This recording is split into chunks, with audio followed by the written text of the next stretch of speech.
Indonesia dan oleh para elit Indonesia, termasuk oleh para ulama. Saya naikin sedikit lagi kajiannya Saganda supaya Anda menangkap. Munculnya narkoba itu karena latar belakang tadi diadopsi oleh PBB.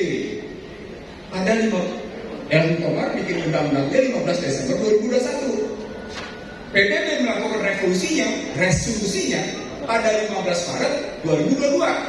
Oke, apa yang dilakukan oleh Amerika? Apa yang dilakukan Amerika? Yang dilakukan oleh Amerika mengganti bahasanya. Apa yang diganti bahasanya? Saya ingin berbagi kesadaran di sini dan ke Anda semua.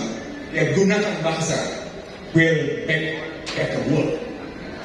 Mari kita bangun kembali Amerika jauh lebih baik dengan lanjutannya adalah New World Order goes on. Apa buktinya? Islam musuh gua, tak pernah gua geser.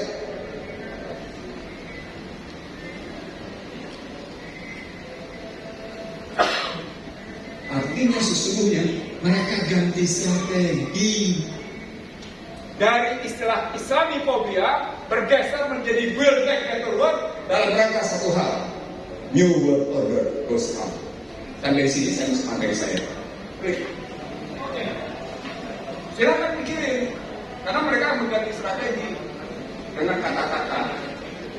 Kalau pakai bahasa ilmiah, this is a symbolic torture. Inilah kekerasan simbolik. Oke, ini materi cerita tentang 77 tahun Indonesia merdeka. Sesungguhnya lewatin aja, ini cuma terus lewat. Bentar, balik lagi sebentar. Tadi Soekarno dijatuhkan, tapi Soekarno sekaligus dipermalukan. Dan bukan Soekarno yang dipermalukan, rakyat Indonesia. Karena semua kejatuhan yang pada posisi Soekarno jatuh, Soekarno menandatangani semua undang-undang.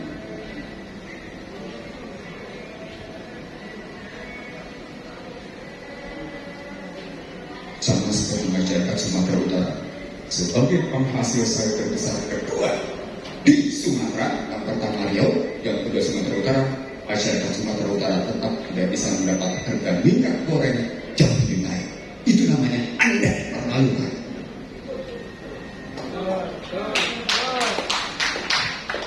No, angka saya tahu tidak.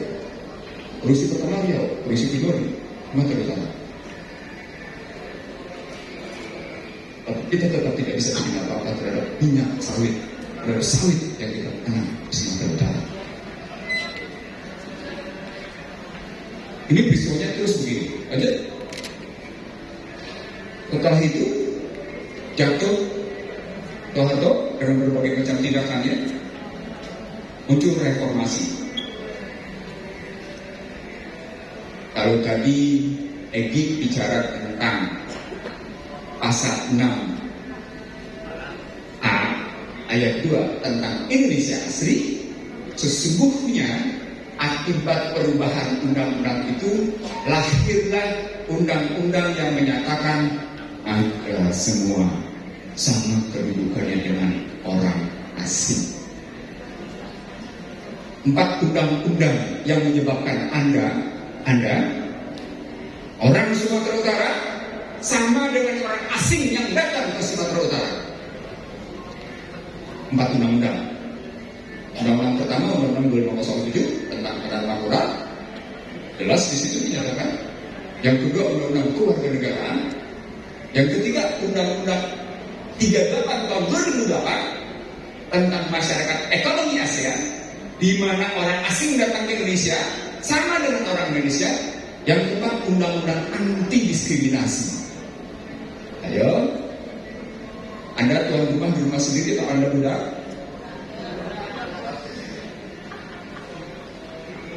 Ini baru cerita undang-undang politik yang begitu. Kalau masuk undang-undang ekonominya lebih sadis lagi kelihatan. Itu hasil reformasi. Paling tidak hasil reformasinya begini. Lanjut, terus ini era Joko Widodo. Kalau di era reformasi ada 3 istilah penting yang dicanangkan oleh Bank Dunia, deregulasi, debirokratisasi, ya kan? Lalu berikutnya reformasi struktural, dan sebelumnya di era Soeharto sudah dikenal neoliberal, maka hakikatnya di era Joko Widodo semua peristiwa itu dilanjutkan. Neoliberalnya diterusin, reformasi strukturalnya dilanjutin, deregulasi debirokratisasinya dilanjutin. Yang menariknya Bapak Ibu sekalian, istilah yang kami gugat di internasional tribun, yakni reformasi struktural, yang mengakibatkan perekonomian Indonesia ambruk, justru dipaksakan kembali atau diperkenankan kembali oleh Bank Dunia dengan istilah Indonesia tetap membutuhkan reformasi struktural berkesinambungan. Dan menariknya, hampir-hampir tidak terdengar kritik dari pihak manapun. Padahal saya dan teman-teman menggugat ke internasional dengan istilah reformasi struktural. Kalau nanti tadi saya ditanya sama salah seorang teman waktu makan, ini Pertalite bakal naik nggak? Listrik bakal naik enggak? Tanya gitu. Saya bilang bakal naik. Kalau karena Anda dulu pada reformasi struktural, walaupun soal angka subsidinya salah, nggak ada urusan, apalagi soal alokasi. Karena permintaan mereka adalah tundukkan harga energi, apakah itu Pertalite atau listrik, pada harga pasar, nggak peduli, nggak ada urusan. Apalagi Pertamina sudah menyatakan bahwa produknya adalah beras komersial. Gitu, ini azannya. Kita pergi dulu atau enggak? Pergi dulu ya. Ayo saya kembalikan ke.